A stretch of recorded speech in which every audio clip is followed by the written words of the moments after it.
The time is now 6:04. The Board of Education is back from executive session. And that will move us to agenda item 4, which is communications. The only person on the card that I have is Dr. Zola, so I will turn it over to you. Okay, good evening.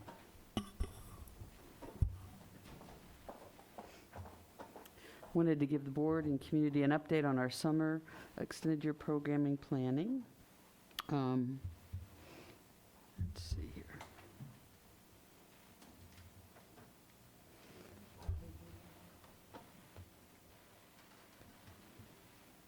This way?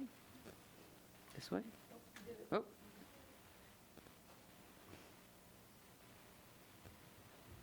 I'm trying.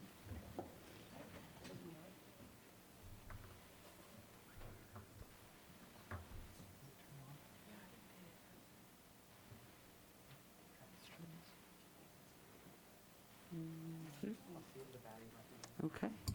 Oh, and then there would be the water that I just chose to get your attention with. All right, we'll try again. Thank you so much. It's a pretty exciting meeting. Yes, I know you're thinking, how many more meetings does she have to present? The answer is 4. Elementary summer academic session. So obviously we're working to prepare students for the upcoming grade level, fill in some of the academic learning gaps. Monday through Thursday, thank you, June 21st through July 15th. This is sort of the district level programming, so Bottenfield and Dr. Howard, and we'll send this to the board so that you have this information.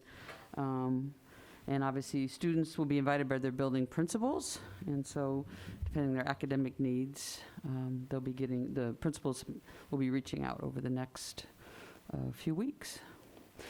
Middle school, similar to what we talked about for our K-5 students, June 7th through July 8th.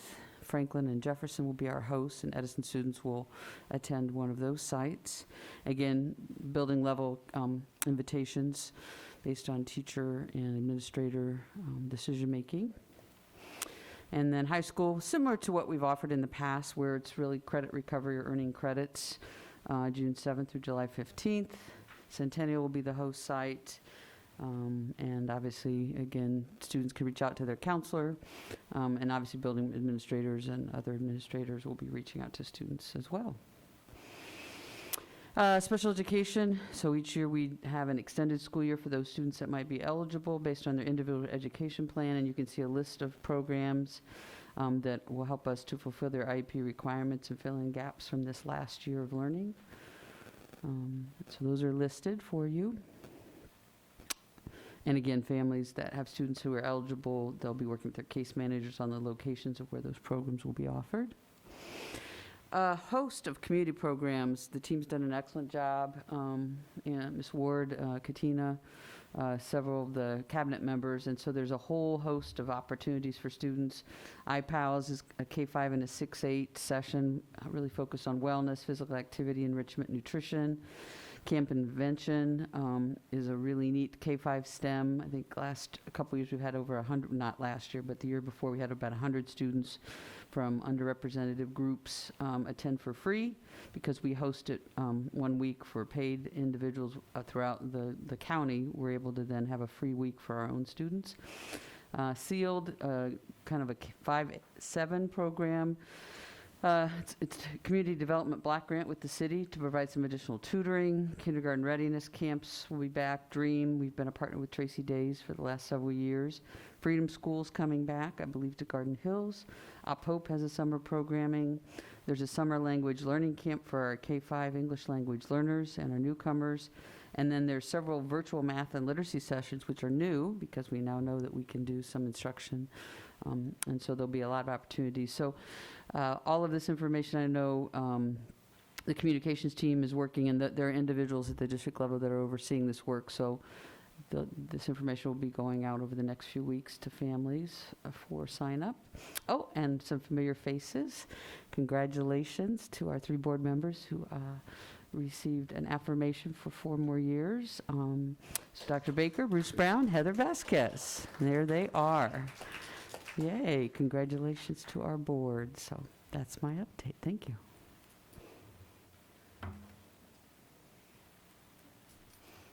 Thank you, Dr. Zola. And yes, congratulations and thank you for agreeing to serve.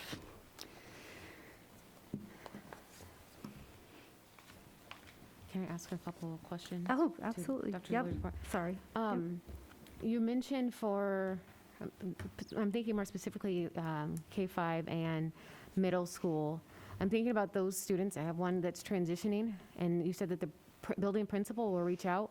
If they're moving to 6th or they're moving to 9th, who should parents, who will reach out? Will there be someone reaching out, and who will it be? How will the parents Yeah, experience it? these programs are for the current fifth graders staying in the current fifth grade population, but the high schools have a program where they always reach out to the middle school presentation for freshman orientation day. So that usually the plan, they have their own day at the beginning of the school year. So that'll happen. Middle, I probably have to get back to you and check. I'm sure for the transition, how they do, unless Angela knows from last year's, how they normally transition from fifth to sixth. Yeah, in the past, we had a more robust summer offering, so we had courses for the incoming sixth graders. So the middle school principals, I know Dr. Taylor's with them now, they may still have those in-house. And I'm not sure how far they've ventured out into some of the extended. You're talking about general sixth grade though, right? Like not just the few that are coming to summer, but all sixth graders? I'll find out. I'll get back to you with that. Yes, that would be helpful. Will there be transportation for the summer, and as well as Yes. food Yes. options? Okay. I think to Ms. Ward's point on there's a ton of community programming that I'm appreciative of it, but as a parent, I don't know how to filter through all of that. So I think with the communication team trying to send out some of that messaging, it would be helpful to help understand not only where my kid is, but what is this for, and how can I do 2? Can I do 1? I mean, it's nice that it's put out there, but it doesn't actually help me filter where I think my kid could be. So more attention to that would be very helpful. We do have a brochure that I can get you a copy of. Some of them are special invites. We were trying not to tease people who could not Yes. qualify. But it would tell you if it's a special invite program. But Katina has put together a brochure for you. It'd be very helpful to see. One other question. I know that you answered this in the update, but just so parents might be able to hear about 8th grade promotion, what's happening there? They are having that virtually, and I believe I even have the date, but if it was in the update, that's the correct date, so I want to make sure. It's the end of May. So it's a virtual ceremony, 21st at 9 o'clock. I think they put it all out at the same time. All right. And at the next board meeting, I'm guessing we'll hear maybe some more around fall planning. Right now, we're still surveying families, so this will be the handoff week where we will hand off the data for the families we haven't heard from yet. Okay. It's still very much a 90-10, and I think we're up to about 80% of our families have responded. So 90-10. 90% of our families are choosing to come back for in-person 5 days a week, full day, and then about 10%, and it's pretty consistent across all the levels. So we have a planning meeting. Distance learning team is planning, and there'll be, I think, a posting of an administrator probably later this week that we'll be hiring over Ms. Boozer will obviously be working to hire. But yeah, they didn't have the data ready for when I checked earlier today, so it'll be in your Friday update. And that's just a sampling of programming. There's more or I pieces? think there's some individual building decision-making that's going to be used for the CARES money, but I wanted to at least start, as Ms. Ward said, there's brochures and information that's much more robust, but I did a pretty high-level overview of some of the work that's happening this summer. Part of it, and I know you'll hear this in other spaces, it's not necessarily as much about the financial cost as it is the human capital available. So we did a quick survey to find out what staff might be available this summer, and then we tried to match some of that. That'll be a longer conversation that you'll see coming when you start talking about your CARES 3 money and the human capital, because school districts across the state have a lot of dollars, but as you'll hear in just a few minutes, the human capacity, available individuals to do the work is going to be a variable for all districts moving forward. So That's been a worry like, our teachers are exhausted, or all of you are exhausted, and they're going to need the break, and one summer school is 6 weeks, so how do we fill that? And the third party, at least the community partner piece, at least we can have a group effort. Okay. Any other questions? Okay. Thank you, Dr. Zoll. That will move us into item 5, which is a report. New business. Item A is AAEEO audit and report. I will turn this over to you, Mr. Ken Kleber.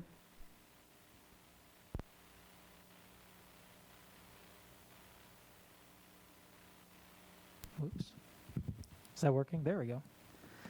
So good evening. So this is our annual AAEEO audit and report.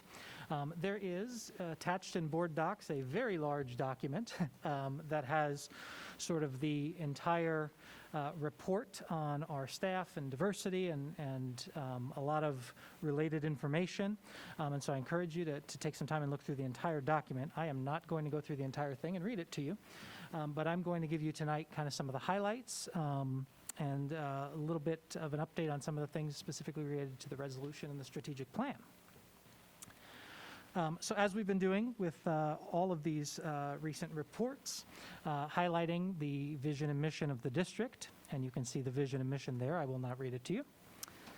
Our core values, obviously dedicated to our employees, is one of those core values. Committed to equity and educational justice are two of the core values. In the strategic plan specifically, Priority 5 would be where a lot of this falls. So Strategy 2, recruiting a minimum threshold of experienced teachers for our campuses, and Strategy 3, aggressively recruiting and developing school and district staff who reflect our students. And the anti-racism board resolution. The board recommitted to this annual report, so here it is. I'm continuing to do it. We've been very public as a district with this every year, and I appreciate the board's continued support of that because I think it's important. And then specifically identifying a person who can focus more on planning and implementing a marketing strategy. And so I am very excited tonight, later in the agenda, and she is here now, and I told her I was going to introduce her. Jay, can you stand up, please? So one of the things, and I'll talk more about it when we get later, is we are a growing district, and recruiting has become a year-round 24/7 kind of thing, and it is just not practical, right, to do the level, particularly a lot of the things you're going to see here in the report in terms of numbers. And so we're very excited to add somebody who's going to make this a big focus, and I'll talk more about this at the end when I get to that part, but I wanted to highlight it now. So a little bit about the report itself, just to talk about the structure, just so you know what's in there, high-level overview. So the report contains national labor statistics by various racial and ethnic groups. It contains our labor statistics, and it's big picture, sort of various big pictures. So there's district level, there's by employee type, there's by building, and so there's all sorts of comparative data in there. We use those within the HR department for conversations and more refined targeting at the building level through the work I have with campus supervisors. When Jay comes on board, she'll be doing that more instead of on an annual or a semi-annual basis or an as-needed basis. It'll be more of an ongoing monitoring, and that'll be a great addition. There's also various comparisons between national and state statistics and Unit 4 statistics. So you can kind of see where we stand relative to the nation and the state in various employee groups. And then there's general recruiting, applicant hiring trends, all sort of very detailed kind of information. I want to give the caution I give every year, right? So this is designed to be a big picture overview by and large. When you start to see some of these comparative numbers at a building level, one or two people can really skew data, wildly. And so while we do work with this at building and campus levels, the report specifically can be a little misleading if you're looking at one campus or another. So some of the broader data is a better reflector of the district. The building and department and campus data is better for us internally to use as we're monitoring individual campuses. But we put it all out there so everybody can see it. So some celebrations from this year's report. So as Dr. Zola hinted at a little bit, and I'll say this in a couple venues, so our total labor force has decreased due to COVID, right? We just don't need as many positions. And fortunately, the diversity of our staff has remained relatively unchanged. If you look nationally, communities of color were hardest hit in many ways by the pandemic, including unemployment and lots of economic-related things. I want to publicly thank the board and Dr. Zola and others for the commitment to paying our staff during the pandemic, not riffing people, because that really has a positive effect when it comes to retention. And retention, as we've discussed several years, right, is a big focus for the district. And so not putting people out of work during a hard time is really important. And so that I wanted to say that publicly. That's been a big thing for the district. Some other celebrations, we continue to far exceed national percentages of black licensed administrators, 28.4% Unit 4 versus 10.8% nationally, and non-white licensed administrators in general, so 36.6 Unit 4, 24.3 nationally. We are exceeding national and state percentages of Asian American teachers who we employ. We are exceeding state percentages of black teachers we employ, and our overall percentage of black teachers actually increased from the prior year here in the district. And employees of color comprise approximately 50%, it's just under 50% of our support staff labor force compared to 36.8% nationally. And so we are, there have been several positive trends over the years, and I've included some highlighted slides here. So here you can see there's a total percentage slide, and you can kind of see some of the total percentages. I've included the licensed staff slide, so I kind of say I put the data for the celebrations and the areas of opportunity kind of in the middle of the two slides. So you can refer to these as you're looking at the celebrations and as you're looking at the opportunities. Here is and these are all in the report, and they're just copy and paste out of the report, that's why they're a little blurry. And so you can look at district data relative to state data, that's more toward the back of the report. And then that's the support staff data that I was referring to. Okay. Some opportunities for improvement. And so this is a big one for us. I've been saying it for many years. The demographics of our staff, while we are doing well in some areas, they still do not align with our student body. And so our goal in the district, right, is a staff that reflects our student population. And so the majority of our staff is white, the majority of our students are not. And so that is an opportunity for improvement. Same thing specifically with our licensed staff, right? It's also skewed in the same way. We are slightly below the national percentage of black teachers employed, and we are below both national and state percentages of Hispanic teachers employed. And so those are things that we will continue to focus on in the coming year. Now let's talk some overall challenges, right? And then I have our response to the challenges. So some challenges for us, and Dr. Zola alluded to it, I alluded to it earlier, the overall national labor force for teachers declined by just under 10% last year. When you look at some of our subgroups and some groups that we are targeting specifically, black females, Hispanic females, you had double-digit declines nationally. So that the percentage of black female teachers nationally declined by 15% last year. AAPI females declined by 47%. Hispanic females, 12.5%. In general, and I've said this for several years too, and this year was no exception, our applicant pool is down. That is the starkest graph in here. And so if you look all the way on the far right, that is our overall applicant pool. And if you look within racial groups, it's by and large consistent, right? But we have less than half the number of applicants we had at the start of this graph.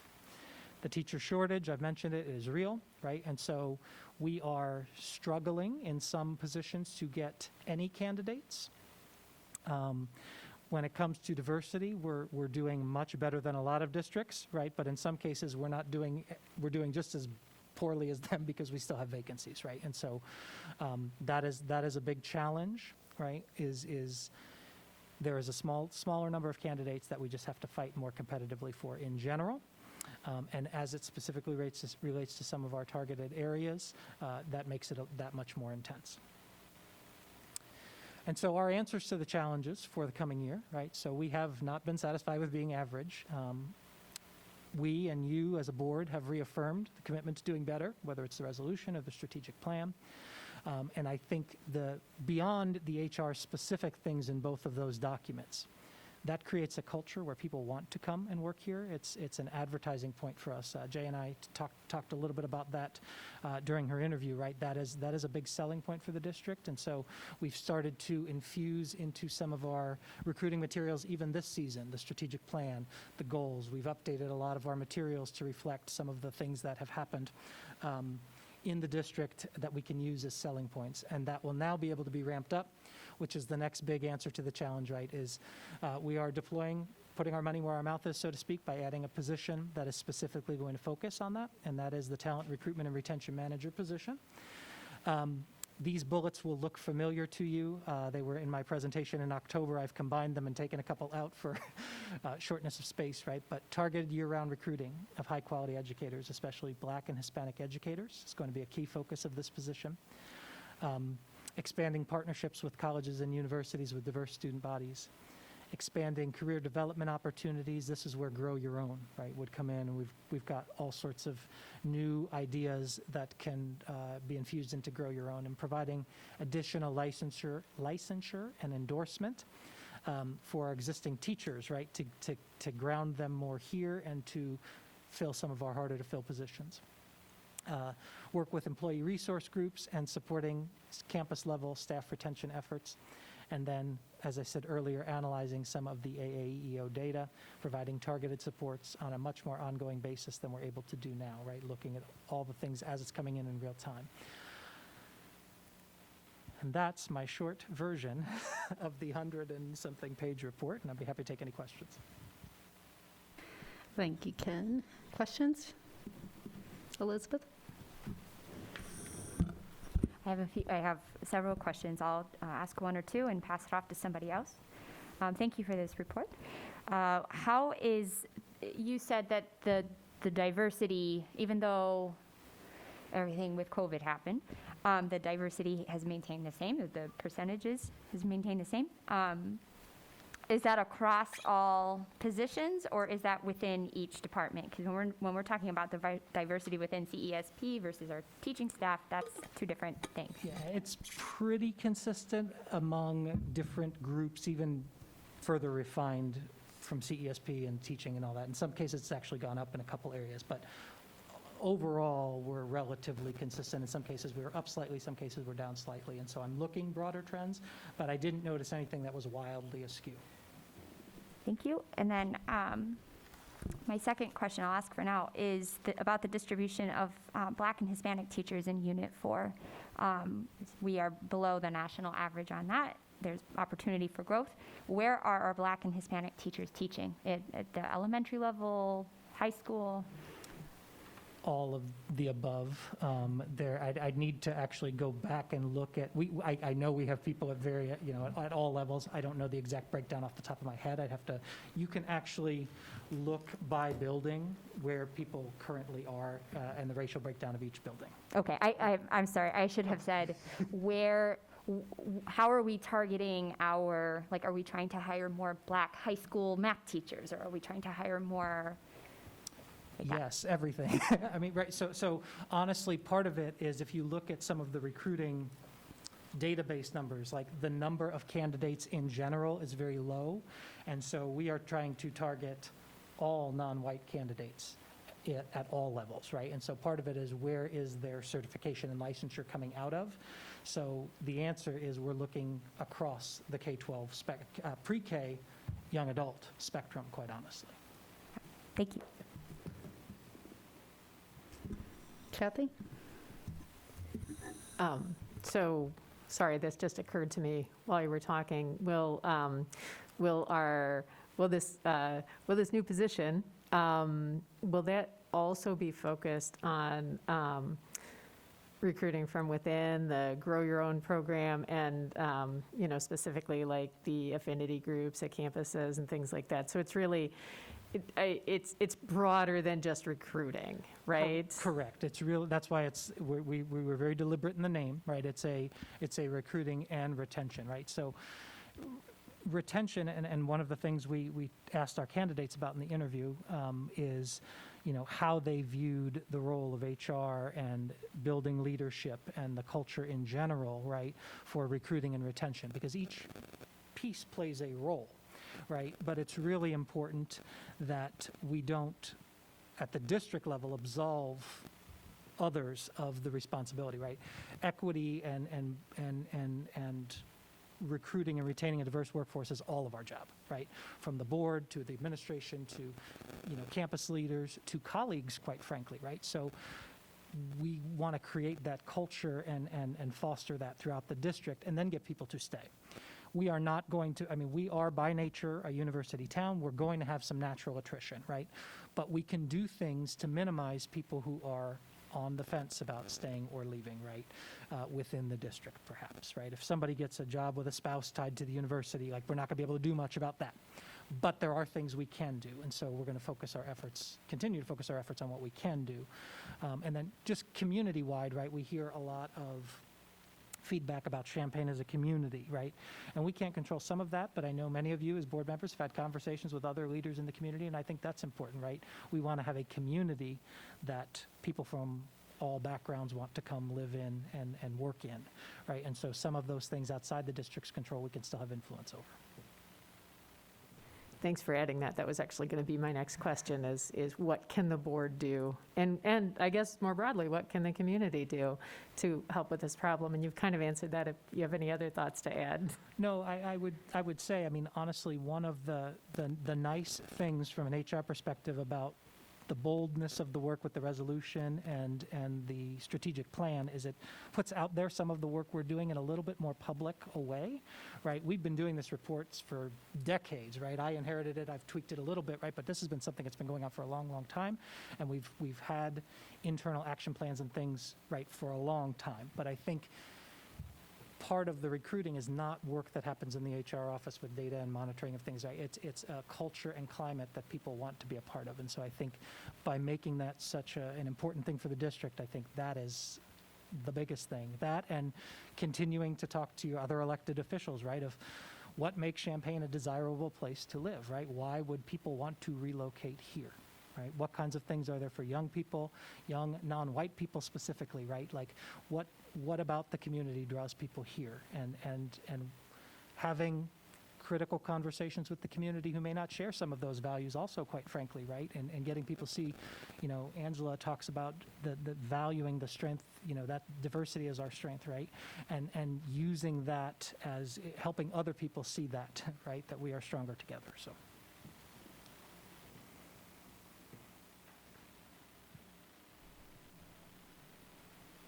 You can go. Go ahead, Heather. Thank you, Ken. I'm curious, I've got my University of Illinois hat on for a second. It's not uncommon when faculty are attracted to other communities. It's a concerted effort. Are there kind of usual suspects, if you will, that are attracting our teachers? Maybe we give them their first couple of years of teaching, and then other districts are, I'm not asking you to call it the districts, but are there some people or some districts we should be aware of, and we should be paying attention to how they're recruiting as well? We do. We try and, that's why I'm hesitant to, I had to do a webinar and I was hesitant to give away all of our secrets, right? Because we've got some pretty good ones that people are like, oh, that's a great idea, right? During the interview process for the new position, we got something from all the candidates. I have a folder, right, of even the people we didn't hire. I'm like, we're going to do that, right? So it's a very cutthroat world out there with recruiting, quite honestly. We do have some contacts at the university. When they know there's a spouse, who's interested in the university, we meet with them. We do some recruiting that angle. We do have some other districts where, if we know we're going to lose a candidate, right, and they're a good candidate, I am not above helping that person. Like if they're moving with a spouse, right, because that favor will be reciprocated. And so we've had, some of those kinds of conversations, of, trading, if you will, of good people. But by and large, we're not, all sharing our trade secrets, so to speak. We've got a lot of new ones in the queue that I'm not going to mention, but Jay has a bunch of great ideas. So. Dr. Baker? Yes, we do. And I'm super excited for Ms. Owens to begin her position. I think that that is, Heather, exactly what we are trying to bring to such a position, and what Ken has talked about. I think that within that, we also have perhaps a certain Latino male to get started with in terms of talent from one of our board members as soon as he finishes his master's degree. So I may or may not have already had a conversation. understand that. That's it. That's it. I do think, though, to your point of what we've been trying to do, and we heard from a number of our superintendent candidates that the strategic plan and resolution was something that made them want to apply. And so you're absolutely right. What we have on our sites, what we are out talking about, it means something. And so to make sure that our materials and other pieces reflect that is incredibly important. I think that what I keep hearing from our district is, Linda, you mentioned it, the one-to-one. We're there. When I think of what some of our teachers are sharing, the support and respect for our students who celebrate Ramadan and how we can, you don't see that in every district. You don't get to hear about what we do in our district and trying to wrap around our students and our parents and our community. So the more that we can get that out, becomes a place of, I think you want to be here and not somewhere else. And so I'm excited for the position to finally be filled by an incredible person that I think gives 150% at anything she does. And so I hope that does help. I know that doesn't give us 150 people more in the pool, but you never know. I'm excited for the ideas, so thank you. And one more shout out, actually. So I didn't say it this year because you've already done it, but the facilities thing was a big, big deal, right? So you mentioned one-to-one, right? Your commitment to that during the pandemic is going to pay big dividends in a lot of areas. As I said in previous years, right, your commitment to the 21st century facilities that people want to come to work in, we were hearing that on the recruiting trail. That, like, we're not hearing that as much now, right? Because we're doing it, right? And so we're now, tackling different issues and different things to make it more attractive. And so I think that's also a big shout out. 50 years from now, then when boards are listening, right, as we're doing this ongoing plans, right, keep the facilities relevant. So. Bruce, did you have any questions? Okay. No other questions? Well, thank you, Mr. Kleber. Appreciate that. I opened up my document and I was like, oh, I'm sorry, Elizabeth, go ahead. The Grow Your Own program, we talked about that at this time last year. What barriers do you see? I know you talked about ideas, but what barriers do you see within the Grow Your Own program as it is now? What ideas do you have that are going to help people overcome those barriers? Because Yep, I but just to recap, some people who have tried to do that program before had to take the ACT and they couldn't get a high enough score. It just wasn't, it didn't make sense then. So what are we doing now? So some of that is legislatively determined, as I've shared before. There are some new programs, one through Eastern, for example, that I just talked with one of the administrators there and one of our teaching candidates about this new program, and I think she's actually going to be able to begin it in the fall, and it doesn't have some of those barriers. And there are actually other subject areas under that umbrella as well that Laura actually just got some information about 2 days ago. So I think there is some ground being broken on some of that. There also, because of COVID, has been a legislative movement about the EdTPA and some other things that have been barriers for folks. So some of that may play out in Springfield. I think I'm not the only one telling a board we have a teacher shortage and we have to come up with alternative licensure pathways and all the stuff I've said for a long time. I think more people are now saying that as well. So but I have seen some movement. I have seen more programs that are working with people around some of the barriers that have traditionally been the barriers. They're not all gone. I don't want to, lie to you and tell you everything's going to be good, but there has been a lot of movement, I think, in a positive direction. Thank you. Thank you so much, Ken.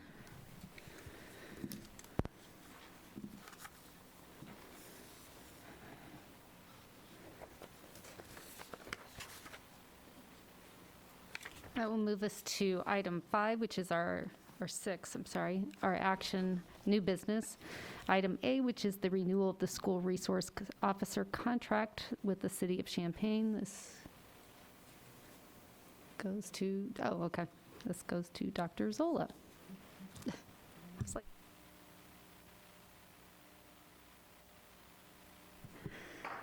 Sorry about that. You had to refill your spill. It's all good. Okay. Now spill it again.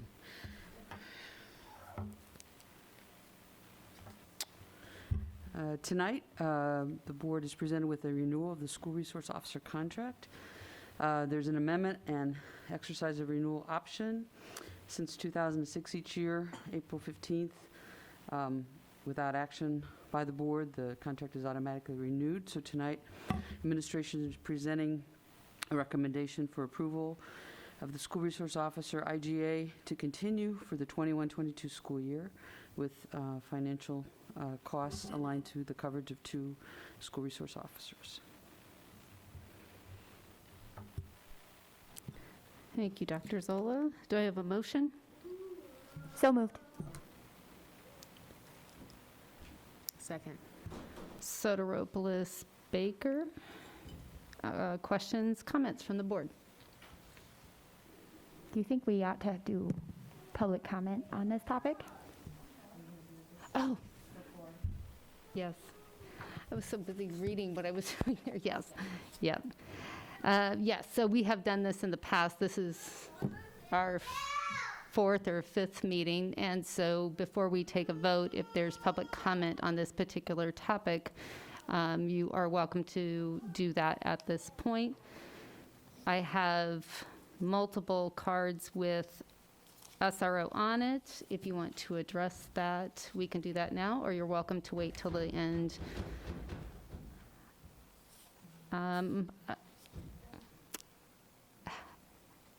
Rita Connerly.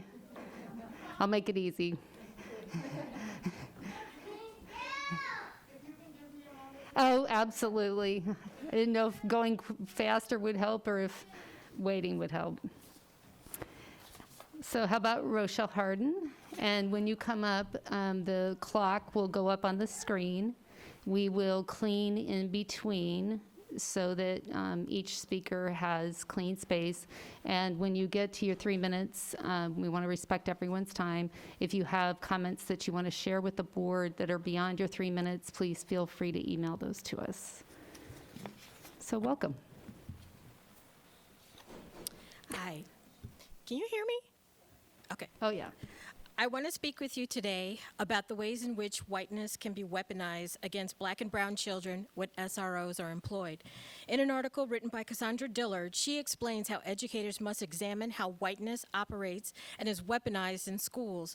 She uses the case of the white New York City woman who called 911 on a black man because he had the nerve to insist that the woman put a leash on her dog. In the viral video, the woman says to the 911 dispatcher that an African-American man was threatening her and her dog. This is the typical pattern of whiteness being weaponized: a demonstrated sense of entitlement, anger and need for retaliation, feigned fear, and finally white fragility. It's easy to see this pattern when it's caught on video, but it is not as easy to see when it happens in schools. Weaponized whiteness happens in schools when white teachers perceive black students as problem students. Studies show that when educators perceive challenges to their power, they disproportionately see black students as the source. A Yale study showed that as early as preschool, educators tend to police black students' responses to their authority and describe black students as exhibiting more challenging behavior, including willful defiance, insubordination, and disrespect than their non-black peers. This falls in line with Unit 4 suspension data of black elementary school students. As Dillard explains in the article, this may be due to the adultification of black children. This is the well-established tendency for non-black people to assume black children are older than they actually are. Black boys are seen as 4 and 5 times older than they are, and while black girls are also viewed as older, they are also less protected and punished more severely than white girls. David Johns, an educator and director of the National Black Justice Coalition, noted that too often Black children aren't allowed to just be kids. He explains that it's incredibly important that we allow our babies to just be babies, to laugh, make mistakes, color outside the lines. But we know that when Black and Latinx students are punished, they are more likely to receive official disciplinary action and harsher punishment than their white peers. Another way educators weaponize whiteness is by calling SROs to their classroom.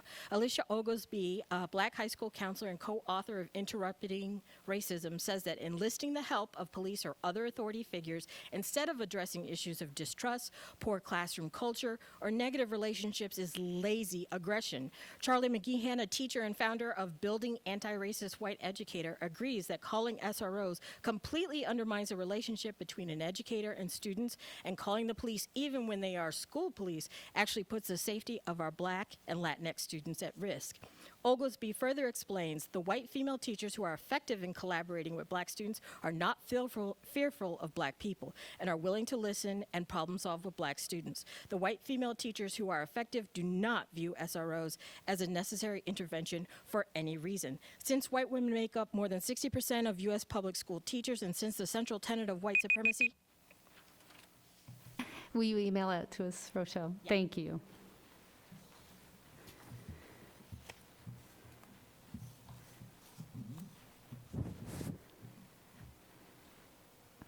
Marlon Mitchell?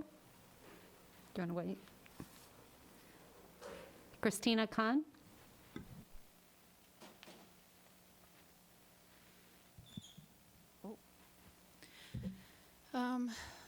I just want to take a collective acknowledgement tonight that yet again another young Black man has been murdered by police, and I think we would be naive to not realize that our middle and high school kids know about this and they see it, and I can't imagine that it's not bringing up all the issues and feelings of last summer, which to my understanding is the reason, the reaction to George Floyd's murder is the reason the board started taking this a lot more seriously.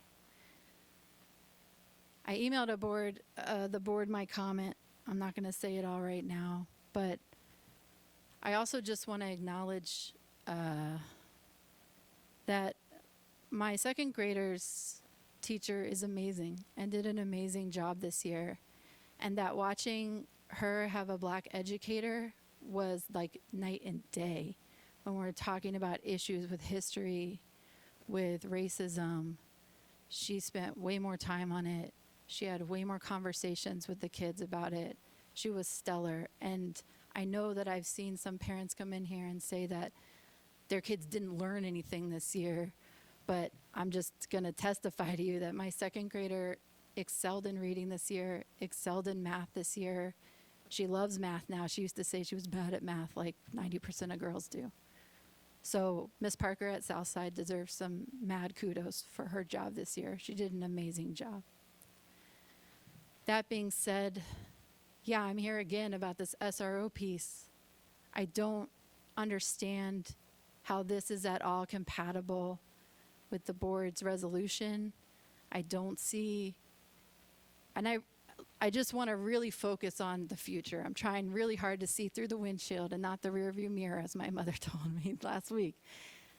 I really want to see us take it seriously to the point where we're planning these things. We're transparent about how decisions are made, because what I've watched in the last few months on this issue has been really unacceptable. The committee was unacceptable. The lack of research is unacceptable. The way that parents were approached was minimal to none and also really inappropriate. And I hope that whatever happens tonight, we can move forward and take this seriously, create timelines, create systems of transparency, create democratic committees, because without that, it's really hard to have faith in the district.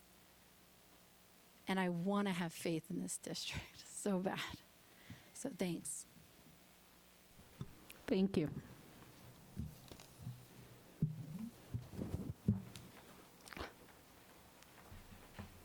Thank you.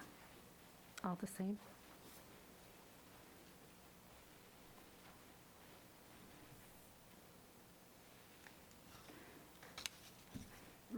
Rita Connerly.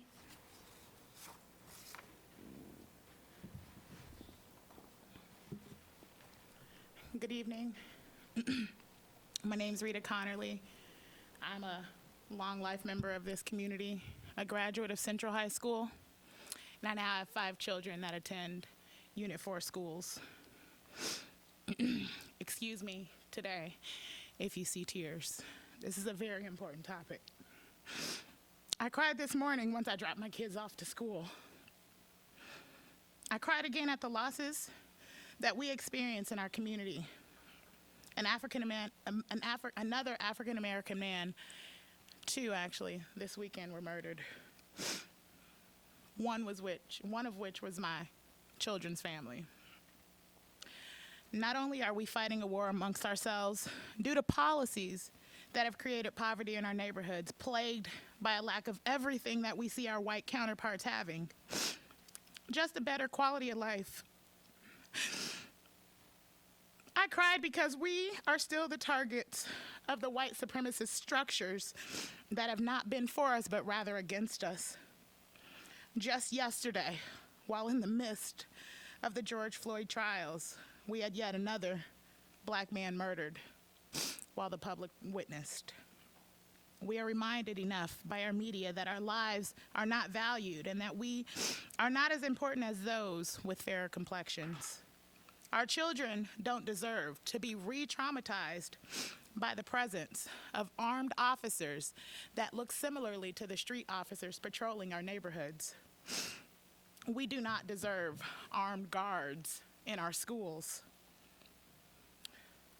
What has been counterintuitive to the productive environment of our schools and Unit 4 schools have been the implementation of school of choice.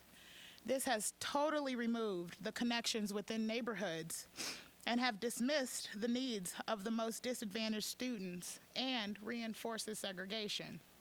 Just today, I had a conversation with my daughter, who is a freshman at Central High School.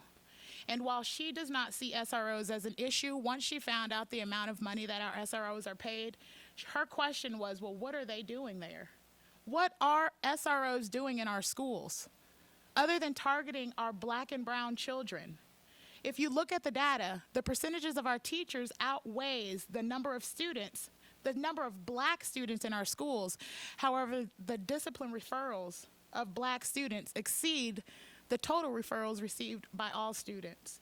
I am asking the board to really consider tonight SROs. I had to move my son from Unit 4 schools, and he graduated in his 2nd semester of his senior year because a target was placed on his back, and I refused to have him targeted by SROs. Thank you.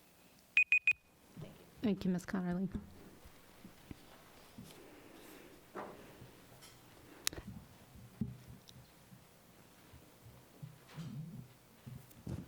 Drake Mateer.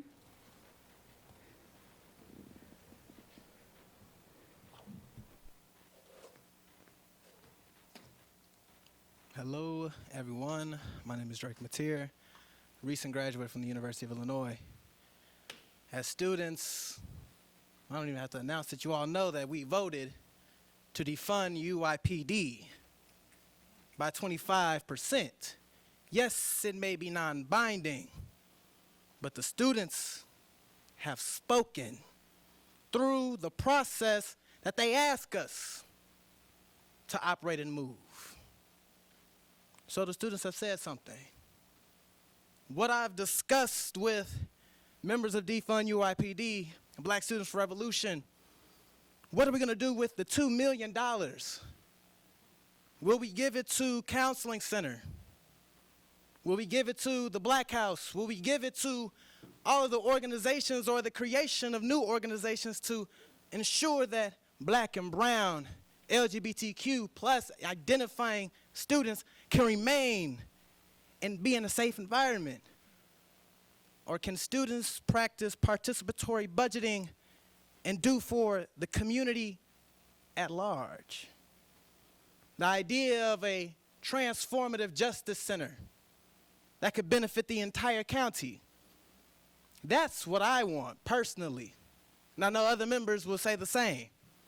But I say that that students like myself, a black man, is willing to sacrifice our counseling center for the children that have to go up in regular criminal court cases instead of having the youth determine their outcome, where our homeless individuals have to walk into criminal court cases, but not homeless courts that look at fines differently, not as one's debt to society, but one's purpose and one's rehabilitation, one's transformation into something of themselves, I don't want to say better.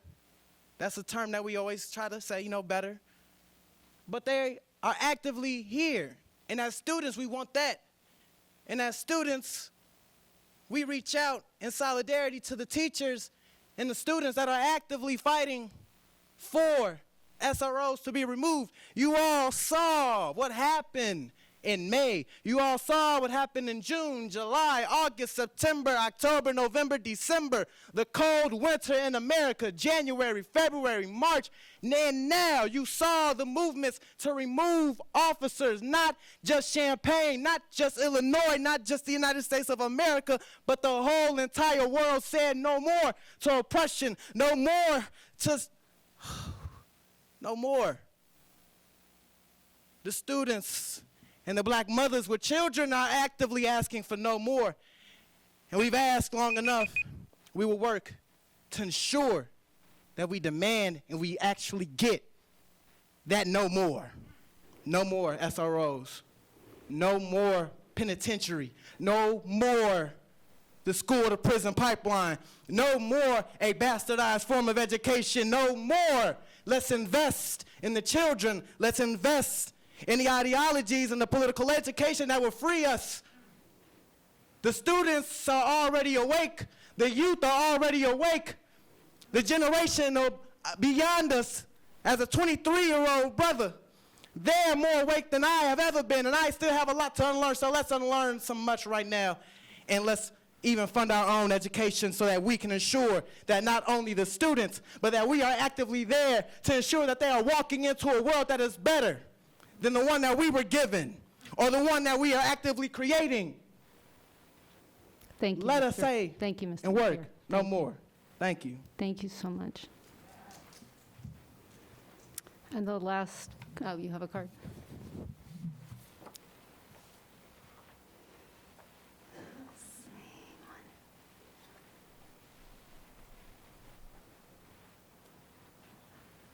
Is it Joel Aramis? I don't want to say it incorrectly.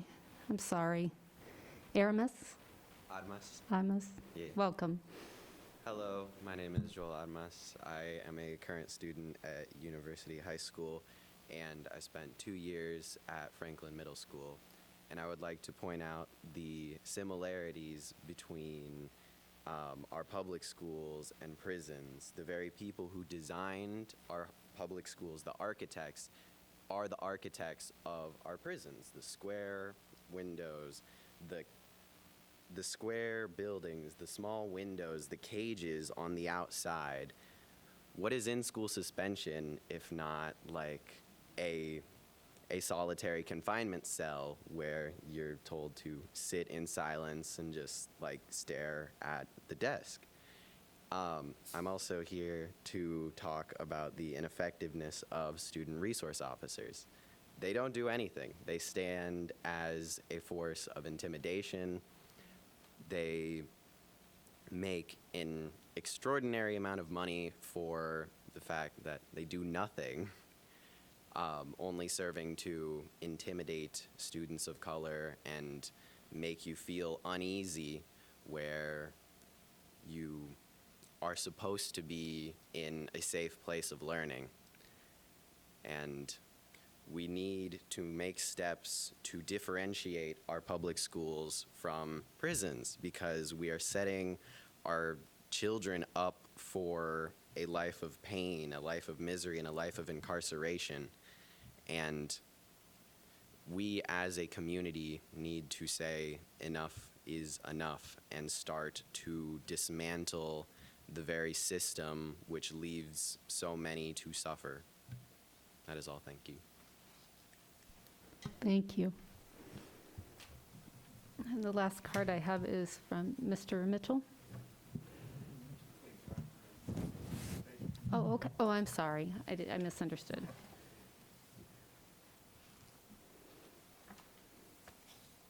Okay. That will move us into board questions and comments.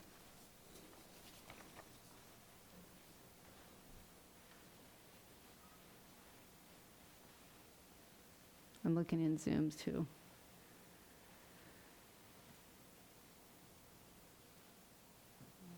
Bruce?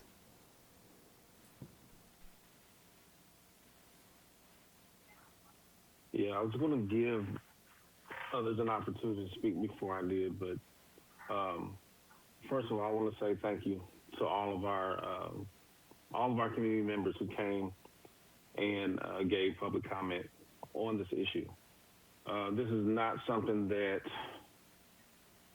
every point that was brought up is relevant and poignant.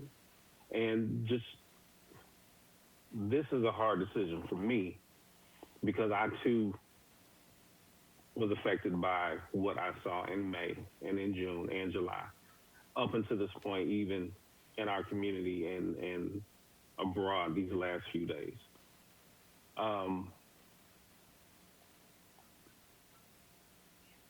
As I said in an interview with First Followers, that I've not been beholden to using SROs in the capacity that we have in the past. I think it's been noted that my reticence on using them is much of the same as anyone else anyone who shared tonight in public comment. But I also want to say this.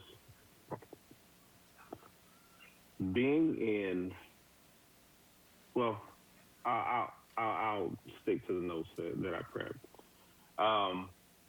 One of the things that was spoken tonight about weaponizing privilege, and I want to say that is probably the biggest detriment and contributor to the school to prison pipeline that there has ever been, because that pipeline predates usage of SROs in our building. We as a district, we as a board are not just working on interventions, but are putting policy in place to address that weaponization. In our previous contract, we had zero control over the SROs, their role in our buildings, what they could do, where they could go, how they could operate. We've heard the community and even ourselves have said, we need more control. If they're going to be in our buildings, we need more control. They need to understand what it's like to be in our buildings. They need to understand what it is to be in our culture and our climate. The proposal coming forward and the information that we received, and again, we can only make decisions based on what we've been given. And based on the information that we received, our committee put together a proposal that did just that. This new contract requires a certain type of individual to be an SRO. So it's not the happenstance of a Derek Chauvin walking our hallways or any other officer that matter that we see in the news. Our SROs have to go through the same anti-racist professional development that we are taking our teachers through. Our SROs are not allowed to go into the classroom for minor infractions. It's been outlined, their role, their capacity. And then the research that has been provided to us. And I want to say, thank you to Rochelle Harding for the extensive research that she's done, her participation in that committee. And the information that was given unto us, I looked through, I combed through her notes. I even looked through the research that was provided. And one of the common threads was that if an SRO is to be used in a school district, their role must be clarified and limited. And I believe that we've done that. I believe that their role has been clarified, their role has been limited. We've asked for better control over their movement. We've been given that. And it's in addition to adding the school-based behavior personnel. So when I look forward to the day that we don't need an SRO, but I know that we're not there yet. With the uptick in violence in our community, the uptick in violence that's happening amongst our kids, we would be fools to believe that that's not going to show up on our doorsteps in our schools. And it's been said that even if we don't have SROs in our buildings, we are still going to have police in our schools. When something happens that elevates to a level where police are required, who do we want intervening? Someone off the street that has no idea what our buildings are like, who has no frame of reference, no understanding of what it is to be in a high school, to be in a school environment? Do we want Derek Chauvin showing up on our porch, or do we want someone who's already acclimated to our space, who knows and has established relationships, not only with our students, but established relationships with our administrators and understanding their roles? And if the committee had not brought that type of proposal, then I would definitely not be voting to renew this contract. But they did exactly what we asked them to do. And I believe that this is a step in the right direction, because in my eyes, this is a step of weaning ourselves off of reliance on an SRO. I look forward to the day that where there's a community organization, or even within the district, where we establish our own security force that can handle the things that we're contracting our SRO to do. Because I too don't want to see police in our buildings. But the truth of the matter is, there's no weapons training, there's no weapons training, de-escalation. We're not trained to deal with those things. It's not in our undergrad school coursework. It's not our graduate coursework. It's not in our PhD coursework. And so until we as a district can establish our own security force, this is a necessary, in my eyes, a necessary partnership that I look forward to moving years forward, eliminating altogether, when we can provide the protection that our students and our parents deserve. I mean, our students and our teachers and our staff deserve. Thank you, Bruce. Kathy?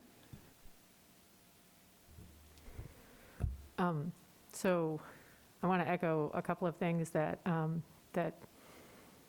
Board Member Bruce Brown said. Not only have we clarified the role of the SRO, but I would hope that we need to do a better job of communicating to our community that, in fact, our teachers are not ever allowed to call SROs into their classroom. Our SROs are only called by the principals. And our SROs are not there for disciplinary infractions, ever. They are there for safety situations. I also want to point out that in every survey we have ever done, not only is there overwhelming support for SROs in general, but specifically among our Black students, our Black families, our Black staff, and our Black administrators. I also agree with Board Member Brown that I really, really, truly want to see the day when we do not need SROs in school. And to that end, the fact that our committee recommended our student safety advocates is a bridge to the point where we no longer need SROs. And I want to urge everyone who wants to see SROs out of schools to walk with us, to throw everything we've got into those student safety advocates, and to finding a way to eliminate the violence in our community that makes its way into our schools, that makes our students even our Black students, who are, many of them are afraid of our SROs, but they are also afraid of what happens if there is no SRO in our school. It pains me to hear our students say that, our Black students who know very well, better than I ever will, about the school-to-prison pipeline, about the weaponization of privilege, and it pains me to hear those students say, we can't not have an SRO. So I think we need to listen to those students. And I think that it is incumbent upon, especially this board, but also every member of our community, to make it so that they don't have to have that, to give them an alternative, to put everything we have into making this a successful program so that we no longer need SROs in school. That's not going to, by itself, eliminate the school-to-prison pipeline. That's not going to eliminate the weaponization of privilege. As Board Member Brown said, we had that before we had SROs. We have to change our society, we have to change ourselves, we have to change our culture and climate, and SROs are only one part of that system of oppression. So I will be voting for SROs. I will be listening to the people who are most harmed by SROs telling me that they feel that we still need them. But I urge everyone who wants to see SROs gone to work with us and to do everything we can to build a system where we do not need them anymore. Thank you, Kathy. Dr. Baker? I think I struggled with this a lot, especially today after what happened over the weekend, after watching the trial, the parts that I can keep up with. And I think and hope there's space for all of our voices in this conversation, because there are many perspectives. We've heard from community members, we've heard from students, we've heard from teachers, we've heard from admin, we've heard from parents, all trying to get at what's best for our students.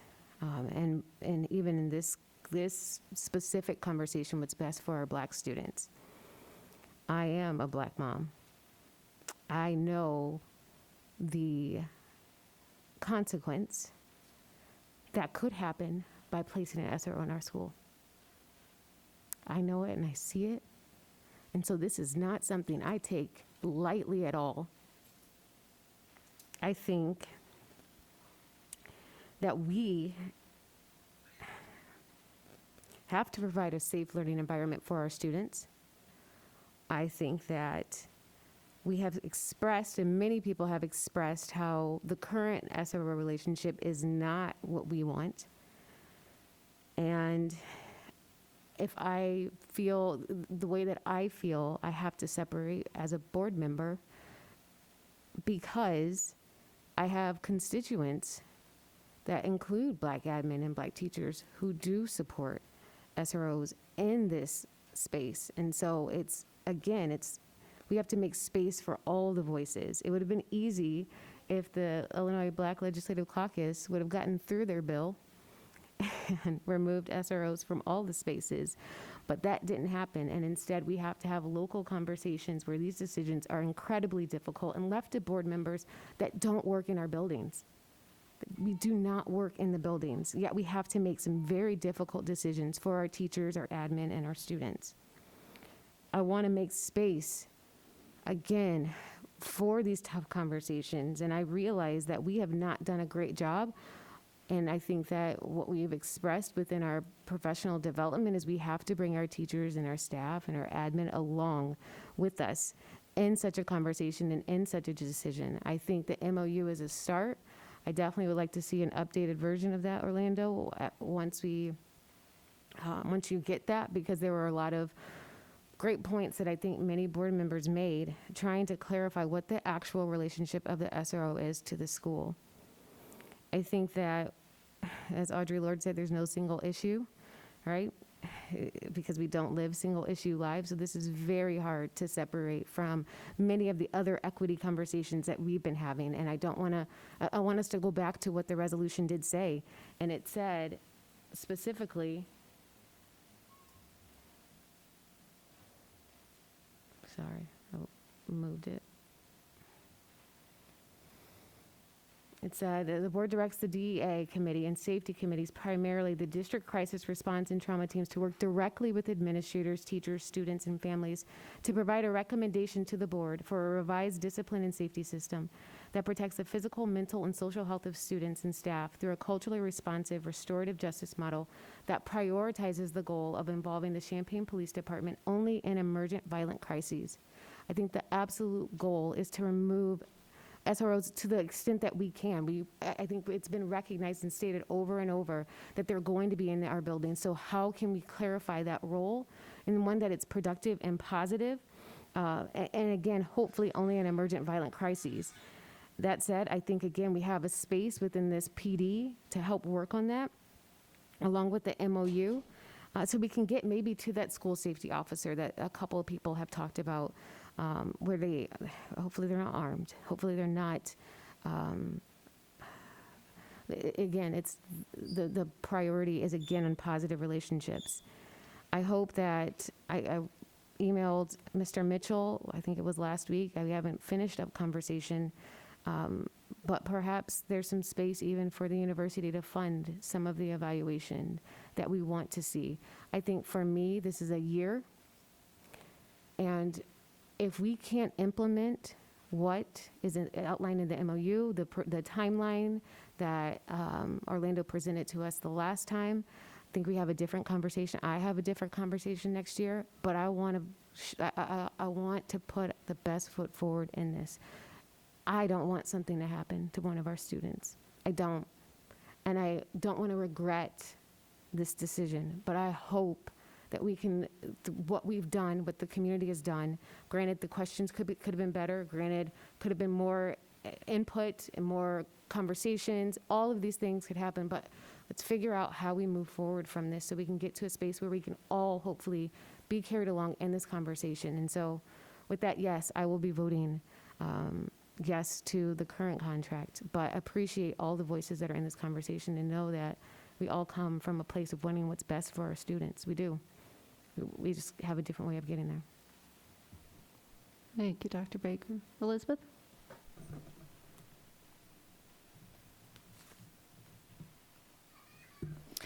This weekend, 2 Champaign men, young men who had their entire lives ahead of them, died by gun violence. The epidemic of gun violence, especially right here in our community, is not new. It is a public health crisis that shares many of the same roots as racism, another public health crisis that this board voted unanimously to address by means of our resolution last June. That was 10 months ago. How many of our students went to school today mourning the death of their cousin, their uncle, or their neighbor? How many of our students have witnessed gun violence in their homes and neighborhoods, have heard bullets whiz by their bedroom windows, have unwittingly found themselves in the path of a bullet that may or may not have been intended for their body? How many of our students can't be sure that they'll make it home at the end of the day? How many of our students, who are children until they turn 18, have to make adult decisions in order to protect themselves and their families? How many of our students are surviving in this war zone every day, seeing things that surely the children of most, if not a very few people in this room, if nobody in this room, would ever see but for in a video game or a TV show?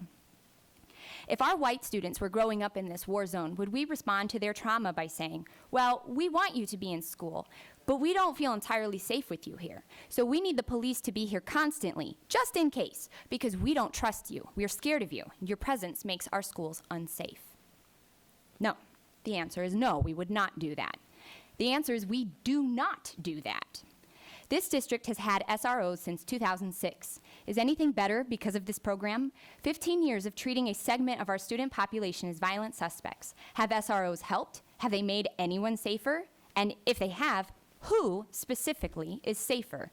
Are our students safer? Are the students who experience gun violence in their neighborhoods safer? Are our students enduring trauma any safer with this decision? We have no evidence to support that statement. Tonight, we are repeating history. This school district has been under a consent decree.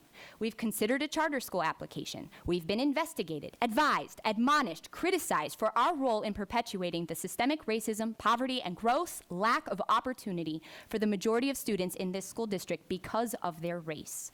We are supposed to be making change. We had the opportunity to do something different this time, and instead we chose to do something comfortable and familiar for our overwhelmingly white teaching and administrative staff. This arbitrarily chosen April deadline to make a decision about this SRO contract has been on the horizon for 10 months now. In that same time frame, we've drastically altered the school year to protect our students, families, and staff from yet another public health crisis, the coronavirus.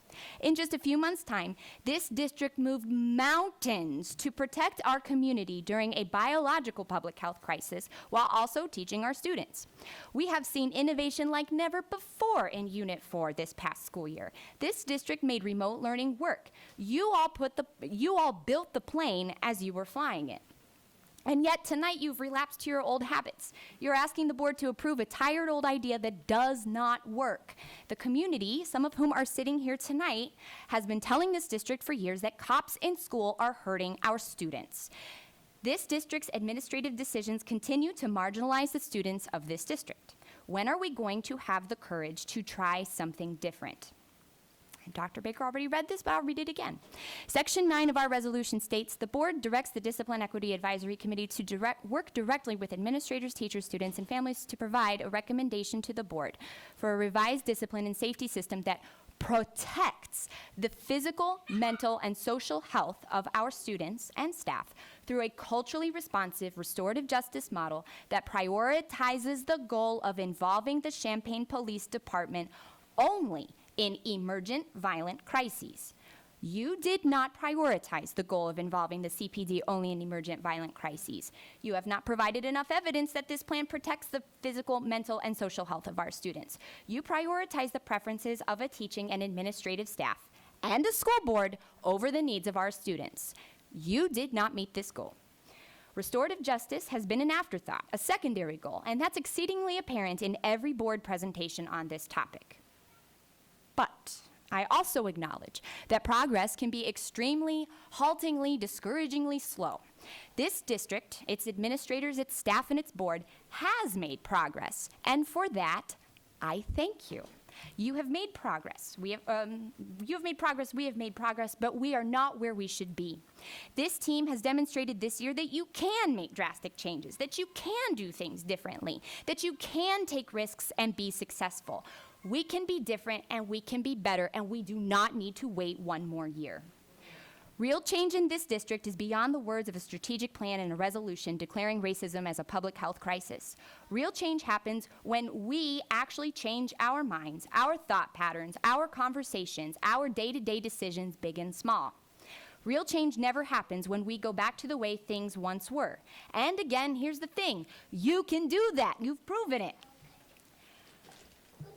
Dismantling systemic racism, eradicating poverty, ending gun violence, things necessary for our community to heal and be healthy and happy, comes not from documents. It comes from every single one of us calling out decisions and behaviors and patterns that uphold systems that protect some at the expense of others. And when we are silent in the presence of predatory landlords and slumlords, and our colleagues use racial slurs in staff meetings, you are undoing your own work right after you've done it. Why would you do that? I am voting no on this contract because you could have and should have done better. I regret that I might be the only no vote, especially when this board voted unanimously just 10 months ago to move in a better direction. I wouldn't have necessarily voted no on a contract that was also accompanied by a real actionable plan for restorative justice. And I wouldn't have necessarily voted no on a contract that was accompanied by a crystal clear plan on how the goal of this next year of SRO presence in our schools was intended to be the phase-out year, with clear, actionable steps for how we create a school environment that is safe for our students and staff, and that doesn't require a police presence. Right now, the board is being asked to trust that that's just what's going to happen, but we have no evidence that is what is going to happen this year. I might have voted yes had you explained how, in a time when we are burning through our fund balance to meet the needs of our students, spending $350,000 on a few cops in our schools was the best investment we could make in our students' overall safety, health, and well-being. I might have voted yes if I trusted that this time we had an actual plan for evaluating our SRO program and holding them accountable to our district standards. But that's not what any of this is, and let's not pretend like it's anything else. Ultimately, this decision came about because we did the same thing we've always done, so we're always going to get the same thing we've always gotten. A year from now, though, we're going to try this again. I've now seen who's ready to lead, who's courageous and committed to change, and who isn't. I know that the people in this room can do better, and I'm going to stand with the people who are taking those risks and doing the right thing. I want to know how I can support those of you in making these courageous changes, because I know how hard it is to swim against the current. We're going to have a new superintendent, but the same board. I want something different, something better for our students and for our community. We need a laser focus on serving our students who are at a very real risk of dying from or perpetuating gun violence, and that is directly and inextricably linked to the racism that we are trying to dismantle with this resolution and with this strategic plan. It is directly and inextricably linked to a continuous police presence in our schools, which has the obvious goal of protecting everyone from the students who need us to get this right. I look forward to hearing how we're going to figure this out in the coming 12 months. Thank you, Elizabeth. Chris, your hand's up? Yes. I think we've all kind of stated, a little bit more so than others, that this isn't the best plan. I think this is better, though. I think that echoes a little bit of maybe each of my board members, and I'd like to see it improved and changed, and I'm committed to working with the board over the next 12 months and continuing to make this better. I know one of our speakers, and I'd like to acknowledge all of our speakers. Thank you for sharing the emails, the public speaking tonight. Thank you for sharing. Thank you for continuing to lend your voice to this conversation. Please continue to do so. Please hold us accountable. I know the vote tonight is not going to go how we want, how we all want it to be. But I, for one, am committed to continuing this conversation and working towards that goal of not having SROs in our schools. So I will be voting yes. Thank you, Bruce.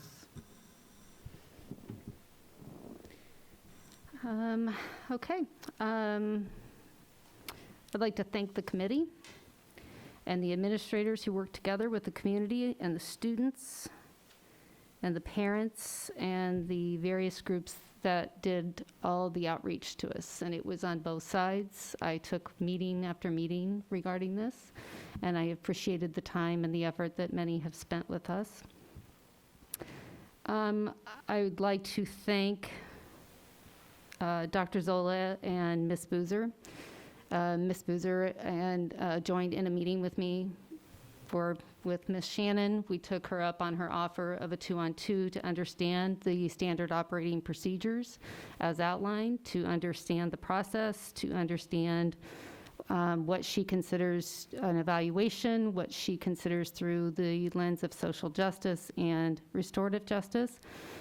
And a lot of that built my decision for supporting Ms. Boozer in this role, because I do believe that she has some ideas and thoughts, and her own print will be on this moving forward. Our community is experiencing incredible violence and incredible gun violence, and it is affecting our students and our families. Yesterday, I've wrestled with this. I've not slept. I'm reading. Rochelle Hardin absolutely has given us lots to ponder and read, and it has been deeply appreciated. But I pulled into a restaurant last night on my way home, and I was ordering dinner, and I was at the window very tight. And as I reached for the food, suddenly there was a man right by my window. And I was startled, so I screamed. Not a big scream. And the inside, it was just an interaction of wanting something. And he moved away, and I said to the delivery, I said, I'm so sorry, I just was so startled. And she said, what if you had shot him? And I just stopped because I thought, how did we get there? And I thought, that is what this community is feeling. How did we get here to where I'm just sitting here and all of a sudden that's the conversation? And I said, well, I'm not going to do that. I could see that he just wanted something. He startled me. That's all that was. But that's where society is right now. And that's the tension. And there's tension. The tension always, especially in public schools, is there. COVID has highlighted it. Our children are not in school where they are best served. And I do have personal history across settings with incarceration, with SROs. It has impacted my life personally. And so I look at this through several lenses. And it was with careful consideration. But most importantly, it was listening to Ms. Boozer tell me her mission, her vision, and her thoughts, and allowing her the support through this year, because there's not a true plan that if we just stop this, then what is Ms. Boozer going to step into? And I wasn't willing to do that to Ms. Boozer on her first day. But what I am willing to do, along with Dr. Baker, is look at this for a year, and the student advocates are really critical to this for all of us, and that is the plan that has to be poured into. That is the plan of how we make that look. So moving forward, that is an evaluation. I would still, and I'm going to keep saying it, the evaluation should be done by a third party.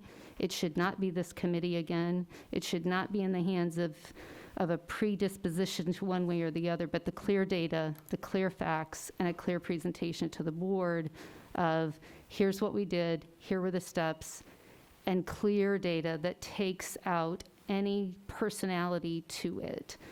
I'm going to keep saying that because I think it's the right way to evaluate it, but I do trust Ms. Boozer moving forward that this will be a priority for her. And with her background in restorative justice, I think we can maybe move the needle to where we don't need SROs in our schools. So I thank you for those meetings, and I thank you for the time. Are there any other questions or comments from the board? Tammy, would you please call roll? Ms. Soteropoulos? No. Dr. Baker? Yes. Ms. Armstrong? Yes. Mr. Brown? Yes. Mr. Kleppel? Yes. Ms. Shannon? Yes. Ms. Vasquez? Yes. Motion carries 6-1. And we thank everyone for your time for coming here, and we will fully engage and continue these conversations into brave spaces. That moves us into item number 7, which is our consent agenda. I have a motion for the consent agenda. So moved. Second. Who was first? Oh, sorry. Soteropoulos, Shannon. Item B is the approval of consulting services agreement for Ms. Boozer. C is the Panorama Education Service Order. Item D, which is interesting. Thank you for bringing that forward, Ms. Linda. If you want to talk on it at all, we're waiving the district registration fees for the school year 2021 to 2022. Sure. This was something we had talked about back in the fall with some administrators. The boards brought this up at various moments. It just seemed appropriate at this time, kind of weighing out what it would take to do it for this year. A little bit tricky because we were so far into the year, but it did seem appropriate to do it going forward for the 21-22 school year, and we can revisit it again as we go into 22-23. Thank you. We have some kindergarten parents that I believe have already paid fees, so we will work to, if the board approves this, we will make sure that those At families the are end. reimbursed. Do you have a question? Okay. Linda, will there be a mechanism in place for a family who feels financially capable of making that contribution because that dollar amount doesn't impact their family and therefore they could opt in and those dollars would go back into the district into other spaces that we may be able to meet our students' needs? The fundraiser shows up. So I love you, yes. So I think what we would ask is that if parents felt that that was something that they could contribute rather than putting it through the fees. We have the CU Foundation, we obviously can move money through. We also have several schools that have different needs, and we can certainly make donations and pieces like that to those schools. And it would be super awesome. They'd be really excited to get that money. Can that be articulated when we not only tell parents that this is waived, but there is an option if it is within your financial landscape to continue to make that $85 check payable in a different way, but let it be useful elsewhere? Yes, and I also wanted to let the board know there's another piece to this. We do need to have some conversation around consistency. This is part of sort of the equity and the parity between all the different buildings. We do want to make sure that there's consistency between all the buildings with respect to fees. So one of the things for this upcoming budget cycle, I know there's a lot on everybody's plate, but we probably do need a conversation with the board around establishing some consistency on fees, what those fees could look like, and then a mechanism and a process to bring those fees on a regular basis to the board to be reviewed and adopted. So. Thank you. So that sounds like a policy in Section 4? So that would Thank be you. in policy in Section 4, Thank you. yes. Next meeting. Thank you. Can I just clarify? I do want to clarify that the fees have always been waived for anyone on free and reduced lunch. Correct. So free and reduced lunch students, of which a little over 50% of the district participates. Of that 50%, 91% are actually directly certified by the state. So we just get a list, and that's automatically applied. But students who are in that space or that category, no fees are ever assessed, and at the building level, no fees are assessed. And so we do monitor that to make sure that that's actually happening and that there's no repercussions for students, especially if they wish to participate in sports or after-school activities, things like that. Thank you. The farm lease agreement is item E with the United Way. They'll great program. They farm the land, the United Way does, that we own to the north, and they deliver that food directly back into our community. F is the fund balance transfer resolution for fiscal year 2021. Item G is the bills and treasurers report. H was the completed FOIA request. I, human resource changes. Ms. Armstrong, just a quick point of clarification. So we did have a typo on the previous HR changes. That has been updated, so there is an updated version posted on our website, and I apologize for the typo. Perfect, thank you. J is the approval of the minutes from March 3rd, 8th, and the 22nd, and the 29th. And that concludes the consent agenda. Any other questions, comments? Tammy, would you please call roll? Ms. Soteropoulos? Yes. Ms. Shannon? Yes. Ms. Armstrong? Yes. Dr. Baker? Yes. Mr. Brown? Yes. Mr. Kleppel? Yes. Ms. Vasquez? Yes. Motion carries 7-0. That moves us into our agenda item 8, public comment. I have 3 cards, but Mr. Mitchell, you wanted to wait till this point? I'll call you first. Thank you. Good evening, everybody. First, I would like to thank Amy for moving us up as far as public comment up earlier. But then also would like to thank the group of individuals, the community members that work with me and bring together a collective thought on this SRO discussion.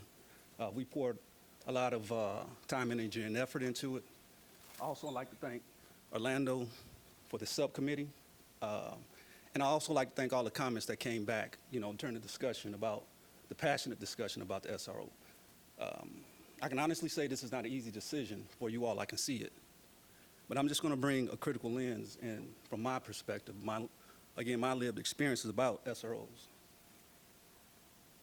And I think one of the things I just wanted to address is, you know, oftentimes I hear the school to prison pipeline term that's overused. And I just want to make you all aware that there's another pathway to that. It's not prison, it's the graveyard. And that's where we are. I can honestly say, a lot of the young men that I've worked with, a lot of mothers that have lost young men to violence in the street, were pushed out of school. That's a reality. It's just not prison. So I put that on you all's agenda as you move forward into this next year. I also want to talk about the ad hoc subcommittee.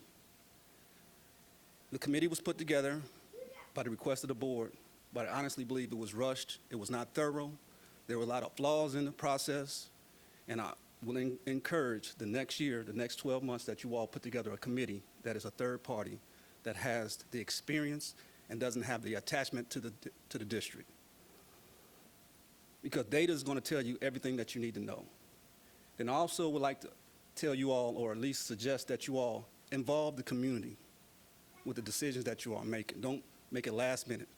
I know, Dr. Baker, you reached out a few days ago. Participatory action research is something that I'm very passionate about. I've committed myself to various projects on campus, and more importantly, into the Champaign-Urbana community on participatory action research. I know it works. I wouldn't be standing here today if it did not work. And I think I heard somebody say that the SSAs that's going to be employed along with the SRO, that's going to be the linchpin to keep this all together and move past police and school. I'm a little concerned about that. And one of the concerns I have is that, again, it's tied to the district. The hiring process, the job description, who's going to be moved where. I would encourage you all to use a different approach. I know, Mr. Kleber, I couldn't make the meeting about who's going to be hired, what that hiring process is going to look like, the job description. There needs to be some transparency there. I haven't seen it. I have some notes from that meeting, and there's some troubling facts that came out of the meeting as far as how do you all hire people. Me, myself, I would not be considered to be an SSA because of my past criminal conviction. There's a lot of blanket policies on the books that are old, outdated, unfair, and exclusionary. I would encourage the district to go back and revisit some of those, because I myself find myself to be very highly trained and capable of doing the job that you all are looking to do, if asked. But I would not be if we're going off of black and white.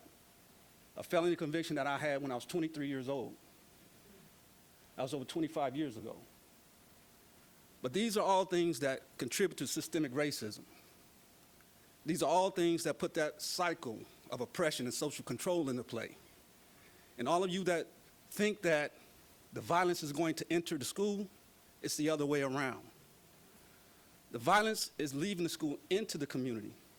And I say that because of the fact that the individuals that are experiencing this gun violence, the young men and women, they have to deal with that while trying to come to school. And there's not enough resources.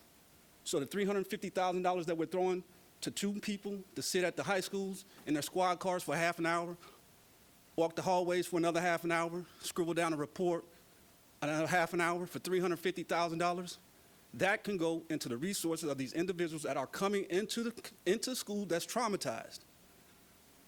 Just yesterday morning, I woke up to an alarming text from one of my nieces. And the text read, "Check on one of my good friends because her son has been murdered." Now, I lost my brother to gun violence in 2018. So I know what that feels like. And immediately when I read that text, I, as a grown man, was set back. And all the gains that I've made and the gains that my mother has made, we've been set back because of the fact that gun violence is real. So all of these teenagers that's coming into school, they're in those communities. What are you doing for them when they come into the school district? It can't be social workers. Can't be social workers, can't be therapists, there's not enough of them. And it definitely can't be, and we looked at the statistics as far as what black teachers We looked at those statistics, and I'm the one to honestly say representation means a hell of a lot. So all of this is interwoven into a complicated, complex matter. It's just not SRO versus non-SRO. It's about resources. It's about understanding. It's about empathy. It's about systemic racism. It's about all these old policies that's on the book. It's about all of these things. It's all about power and social control. And once you start tearing that down, peeling back the onion and get to the root cause of what's been happening, those are going to take resources. And $350,000 to 2 school resource officers. I'm not against police. What I'm against is oppression. What I'm against is social control and the unfairness and inequities that always play out somehow, some way, later on down the line when we should be addressing this stuff upstream. And that's what's happening. So we're going to kick the can around another 12 months, and we're going to have this conversation again. I'm going to be standing here saying the same thing. There's going to be several other people in the room saying the same thing. But to you, Elizabeth, you're right. If you're going to vote on something, at least have a plan in place. Because from what I heard, I could be listening wrong, but a lot of you all want to change something, but there's no plan in place, just like the strategic plan that you all have placed out for the district every other year. That needs to be a strategic plan for you to move away from school resource officers, taking that $350,000 and the other $25 million that you're about to get, and putting those in places that you know that there's a need. Because we've seen it, not only statewide or locally, but nationally. We as a black community are suffering holistically. And it happens every other day. Every other day. So I come into this space with a critical lens to say you have to be radical in your change and your attitude. Do not dupe yourself into this incremental change where we're constantly having these conversations to the point whereas it gets old, mundane, and tiresome. Thank you, Mr. Mitchell. If you want to email any of your other thoughts to us, and we're always welcome to more meetings with you. Thank you.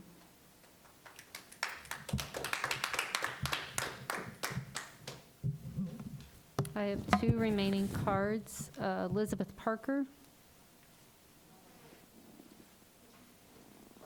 I'm going to go on Ellen Byron. Good evening. My name is Ellen Byron, and I'm a member of the East Central Illinois chapter of Decoding Dyslexia. Does this board know that 1 in 5 people have dyslexia? Dyslexia has been defined in state law since 2016. It is codified in Title 23 of the Illinois Administrative Code, Part 226.125, which states dyslexia is a specific learning disability that is neurobiological in origin. It is characterized by difficulties with accurate and/or fluent word recognition and by poor spelling and decoding abilities. These difficulties typically result from a deficit in the phonological component of language that is often unexpected in relation to other cognitive abilities and the provision of effective classroom instruction. Secondary consequences may include problems in reading comprehension and reduced reading experience that can impede growth of vocabulary and background knowledge. In other words, individuals with dyslexia have average to high IQs, but extreme difficulty with reading and spelling and need appropriate reading instruction.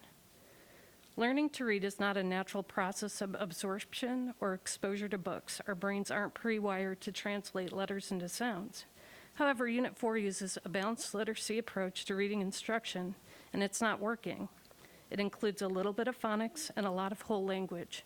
Balanced literacy encourages guessing words through pictures and context clues.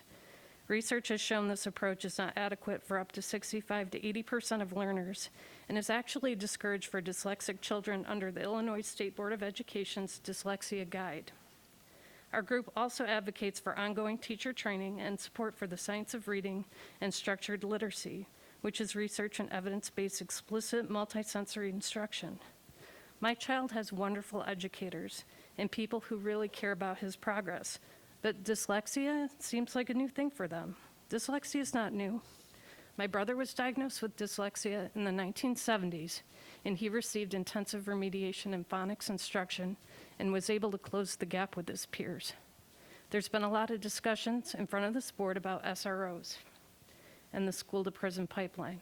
Please note that almost half of all incarcerated individuals have some degree of dyslexia, and over 60% are functionally illiterate.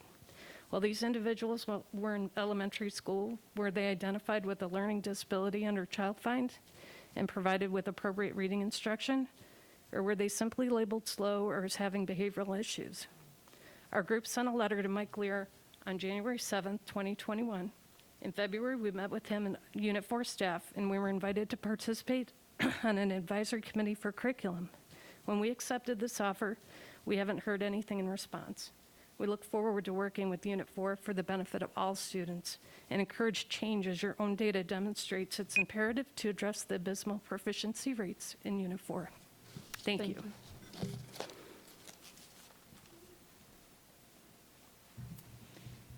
And Drake Mateer says he wants to speak on a different topic than the SROs.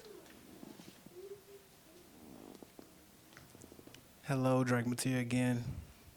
Said recent graduate, but senior project manager of Natural Path Nutrition Incorporated as well. I'm going to come a little nicer this one because I see that we've made enough noise and that there is some idea or some plan and action to not just defund and remove SROs, but the idea of abolition. What is abolition? It is not simply the destruction or removal of structures of oppression that are intersectional to create these systems of oppression. No, abolition is about creating something new. The reason why I said I am the senior project manager of Natural Path Nutrition is because through NPN, I've been teaching children for 6 years and counting nutrition education. But we do it a little different. We understand that health is holistic. It is not just the absence of disease. It is to ensure that your environmental needs are met, your physical needs, but your spiritual needs as well. We believe in nutrition education, music appreciation, and cultural development or political education. They all come together. Food for mind, education, political education. Food for the body, nutrition education, understanding food politics, food sovereignty, food insecurity. And then again, music appreciation, music for the soul. You all say that SROs are in place because of discipline, but I found a different place, a different area of discipline in this music. No, I am not saying, because I already know where you all may jump. I'm not talking just hip hop. Talking about some Coltrane. Talking about some George Duke. Some Grover Washington. Talking about some jazz. A lot of times in my classrooms, it's all of the kids that act up. And I teach black children. It's not one. It only becomes one when you have a system in place that targets individuals and it can slide under the table as not being slavery because they had something on their record, because that's the one that always acts up. There have been times where the students would act up and I'd say, man, put your stuff away, turn the lights off, I'm about to play some jazz music. Esperanza Spalding, Black Gold. They remember that song today. And I started teaching children in 2015. Pastime Paradise. Who's living in the pastime paradise? Number 45. Who's going to live in the future's paradise? Us, the people. Will we go with isolation? Or will we go with integration? And I'm not saying I'm down for integration, but I'm understanding what Stevie meant. It is believing in a different society.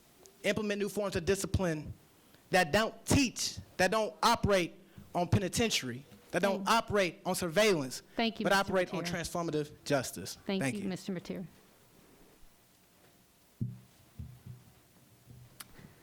That is all the cards I have. Oh, that's okay.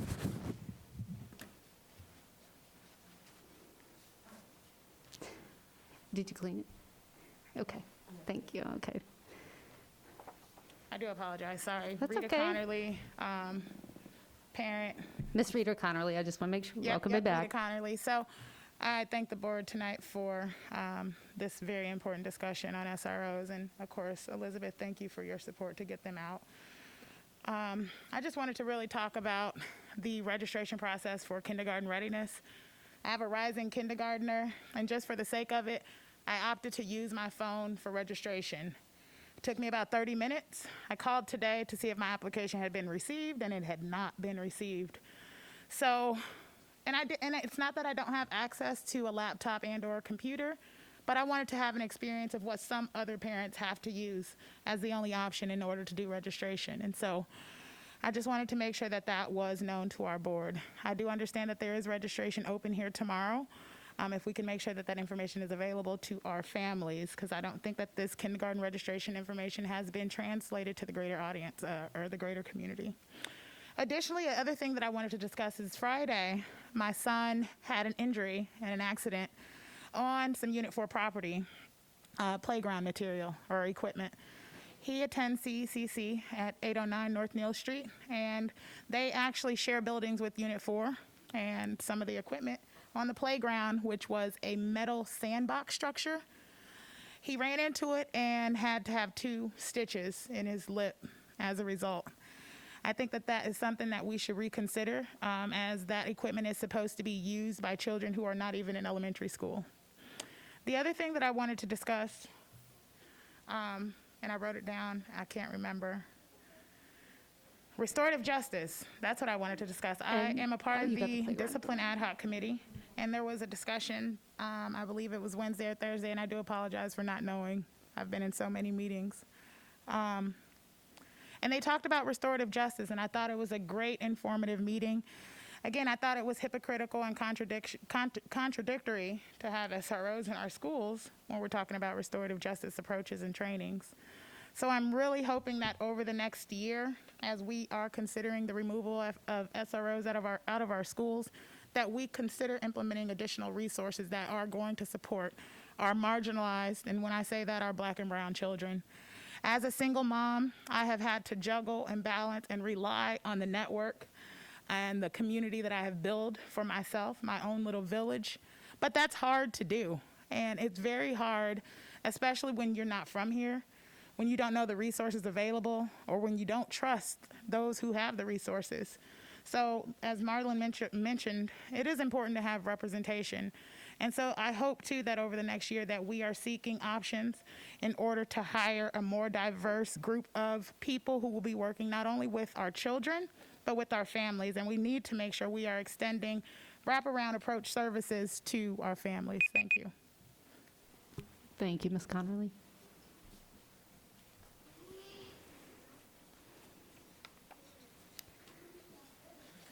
That will move us into agenda item.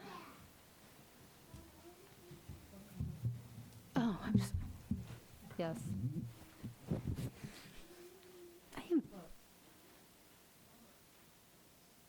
It's been a lot. Not here, just over the weekend. Yes, board comment for the end. Ms. Vasquez.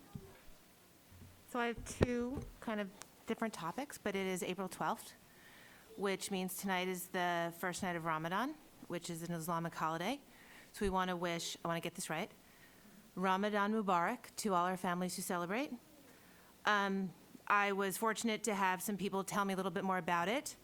So I think it's also worth saying in this unique environment we find ourselves in, that students participating in Ramadan over the next month will be praying at different times of the day and night, will be abstaining from eating and drinking in following their guidelines. So I hope our teachers will create a little space for flexibility and latitude for our students as they're celebrating this important holiday. So again, Ramadan Mubarak, and this lasts for a full month, I'm pretty sure, starting tonight. And then my second thought is, so last week we got reelected, as Susan very graciously announced. And I'm very proud of Bruce and Janine and myself, and I'm happy to report that we received, some of us received more than 3,000 votes, some of us got very, very close to 3,000 votes. But it got me looking at other districts in the Illini Division, which is where we sit as a member of the Illini Division of the IASB. The Illini Division represents the following counties: Champaign, Vermilion, Douglas, Edgar, and Coles. By my count, just in the last couple of days, doing a little bit of poking around on the IASB website, there are 33 school districts in the Illini Division. There are three school districts that have 6 campuses. There's one that has 5 campuses. There's 4 that have 4 campuses. There are 7 campuses, individual buildings, high school, middle school, elementary school. There are 7 that only have 3 campuses, and there are 8 that have 2, by my count. Danville has 12, Urbana has 10. If you include Actions in Early Childhood, Champaign has 20. I am not confident that there's much to change here, but I do think as a board we need to discuss whether, while we may be dissimilar to our fellow boards and districts in the Illini Division, I'm not completely sure that we all have the same challenges, given size, given some things we should consider. And I wanted to raise that because I called Perry Hill and I asked him, he's our division connect at IASB, and I asked him, tell me how we build these divisions. And by some look, I'd think, oh, it's regional. It's a map. It's a very strategic Illinois kind of map. But I would suggest, and I would like to talk as a board about the school districts that have 2 buildings are not the same districts we are, and they might have very different conversations. They might talk about selling a lawnmower. We didn't talk about selling a lawnmower today. And we haven't ever talked about selling a lawnmower. I don't know. I can look at Linda right now, and I guarantee you she doesn't know how much our lawnmowers cost. She does. She does. We don't talk about selling lawnmowers or buying lawnmowers. We talk about very critical commentary that is happening in real time.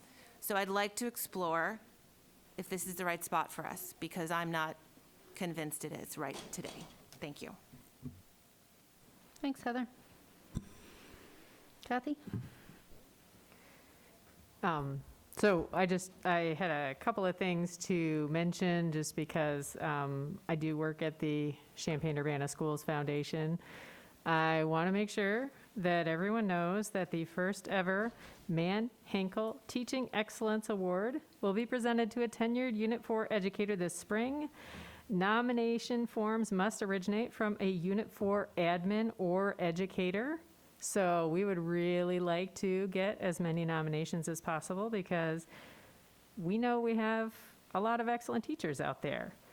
And also, I want to make sure everyone knows that the deadline is this Friday, April 16th, for 18 different scholarship applications that CUSF administers. Some of those are for Urbana only, but many of those are for Champaign, including 2 brand new Promising Educator scholarships for someone graduating from Central and Centennial, which would be a very nice way to help us with our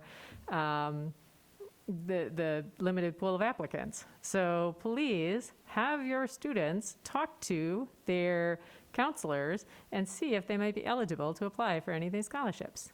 Thanks. Thanks, Kathy. I'm looking at my computer. Bruce or Chris, do you have anything? Bruce? I just want to say that I'm looking forward to the next 4 years with this board, continuing to advocate for families and students. And I don't know if this is the right place for it, but I noticed how we are losing Jessie Wright, a longtime director of the AVID program. She I didn't know, what announcement had been made or, any idea of her replacement, but I just wanted to acknowledge the years of work that she's put into our AVID program and pushing out, I believe, 3 model AVID campuses. And I just wanted to say to the board and to our community that I really appreciate the work that she's done. I really appreciate the work. My son is part of AVID, and seeing the drastic change from when he first started the program to the study skills and the work ethic he's been able to develop as a result being part of that program. And so I feel like this is a huge loss to us, but I'm sure the next person to, take the helm of that program will take us even further. Thank you, Bruce. Chris, your hand is up, but I don't know if it's still up. Go ahead. Rita brought it up, and kindergarten registration, I believe, ends the 15th. It's been extended, so just wanted to encourage everybody who has a kindergartner or knows of an incoming kindergartner to make sure they've gotten registered for that process. And then I just I was excited to see that middle school wrestling was coming to fruition. My daughters over the past 3 years have been able to take advantage of middle school softball, and those kind of came about in the same conversation. And so was really excited to see that was coming about. They have a great coach, and really excited to see that and how that takes off and grows over the next several years, hopefully. So wish them all the success, wish Coach Baker all the success. And, this is a unique time to be getting a program off the ground, but really excited to see that is indeed starting its journey here in Unit 4 with middle school wrestling. So. Thanks, Chris. Dr. Baker? I guess, Chris, if you want anyone to do it, right, at least get a nurse who's also a wrestling coach. Very interesting point. I, like Bruce and Heather, am grateful for the opportunity to serve another 4 years. We still don't know what we got ourselves into, but we're here. That's right, we do. We really don't. I mean, no one could have predicted this last year, so who knows? But I think that, we take a lot, and we've done a lot, and to think anything otherwise, I think, is unfortunate. Not only have we worked to do a strategic plan, what hasn't happened for how many years before? How many? 12? 12 years. We somehow got a strategic plan. And the staff worked incredibly hard to help us get to that vision. We were able to co-author a resolution that specified what we are looking for and how we would like to get there. We somehow passed a referendum that hopefully helps our schools not look like prisons, but look like schools. That's incredibly important. We have had numerous conversations, and I know I work full-time, trying to balance out finance committee meetings with Triple E, with areas, with the 2-on-2s, the 1-on-1s, the conversations that we have. I don't know that people really understand the work that we have done, especially in trying. It's hard to dismantle systems of oppression that have been in place since the schools have been created, but we're trying. We're looking through every single policy that you see on our books, because they haven't been looked at. Our mission and vision were not even updated since the 80s. So I want to acknowledge the work that we've done, and we've been incredibly radical in what we've done thus far, and we will continue on that path as long as I am a part of it, and I think that many of you are in that space as well. Let's figure out how we continue these conversations and push what we know. That said, I do think that we do need to have a conversation next board meeting, perhaps. I know that Dr. Zola, you had talked with Sally about how we the authority within that we vested in superintendent back in the fall, whenever it was like, August, around the schools and the decisions that were made during a pandemic. I'd like to have that conversation as a board about when that authority expires, on how that transition should happen. And along with that conversation, it's something that I asked, I think, was it last meeting, was that what we've learned in this time and what are we taking forward. I really would like to hear that from the staff, from the teachers. What are we moving forward with? And in that, can we highlight what's been done? I know that, Linda, you spoke at our last finance committee meeting about our air filters being redone. I mean, let's talk about what it is that we've done in moving toward the fall and what we're planning to keep. And so just an acknowledgement of a lot of work that's been done, how we're going to keep moving forward, and adding on, once you hear, I think you heard back maybe from Sally about, not yet about that, but I'd like to hear about how we're going to move forward with that. Thank you. Thanks, Dr. Baker. Elizabeth? I just want to wish our high school juniors the best of luck tomorrow. You got this. They're taking the SAT. So, very exciting. Good luck. Good luck. Good luck. Get sleep, hydrate, eat healthy stuff, and don't change your routine in the morning. You got this. One test does not define you. And data guides us, it doesn't define us. And budgets are moral documents, and all Black Lives Matter. That's my girl. I do note we do have a governing meeting coming up for the Illini Division. We do have to have a voting member there. I'm not sure who is attending. I will be attending. Well, she's the resolutions. She could do it if she's going. Are you gonna? So as far as I can tell, it's not necessarily the same person. We have never designated a voting member for, I believe that my authority is for the meeting at the convention. I do not believe that my authority extends to, and it certainly doesn't have to, if we want to vote on somebody else. I was saying. I mean, maybe we're changing that, but I was both the delegate and the voting member at the division meeting, so I'm not sure what changed. I think some of it was adding as many people to that list as possible and not designating, but I had both of that. Oh, up north. No, I mean, I was a delegate, but also in our division meetings, I was the voting member. I always thought it was whoever showed up. No. I know I voted at times when I showed up. Which makes it, I have voted too. and I as well. That's never been clear, but I have assumed that you have been the voting member since you are the delegate. So are you going to that meeting? Did you plan to attend that one? Well, I wasn't sure since our meeting was conflicting with it. Yeah, and what I'm trying to do is shorten the policy piece because it's just section 4, and then we can spend an hour there and then still in both. And you could, if you're not going, that's totally fine. I just want to make sure somebody is there to deliver a vote. I plan to be there. Can you deliver the vote? I would be glad to. Okay, that's easy. Perfect. And kindergarten registration is going. I did want to ask you, Dr. Zola, how did the mobile registration units go? Were they well attended? Mr. Thomas said 2 thumbs up. Oh, good. And did we Ms. can- Boozer get to one?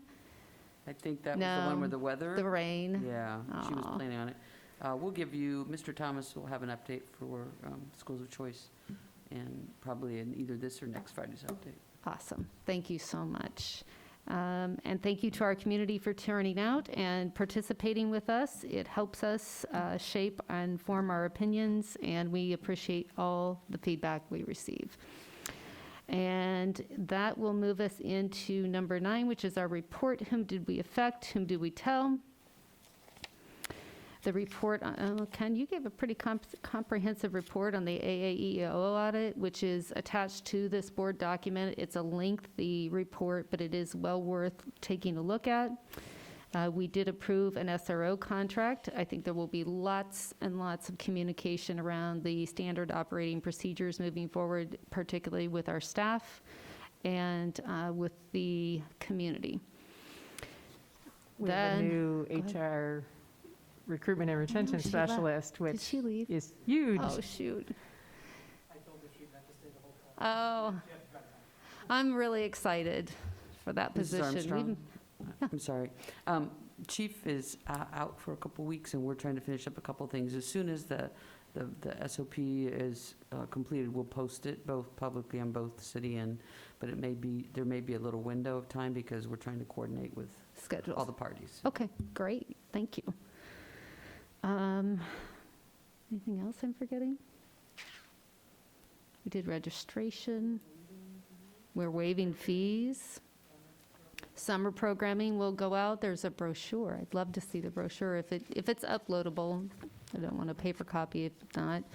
I'm excited about those opportunities. I've been really worried about capacity and if the staff has to be certified or can we partner with community partners.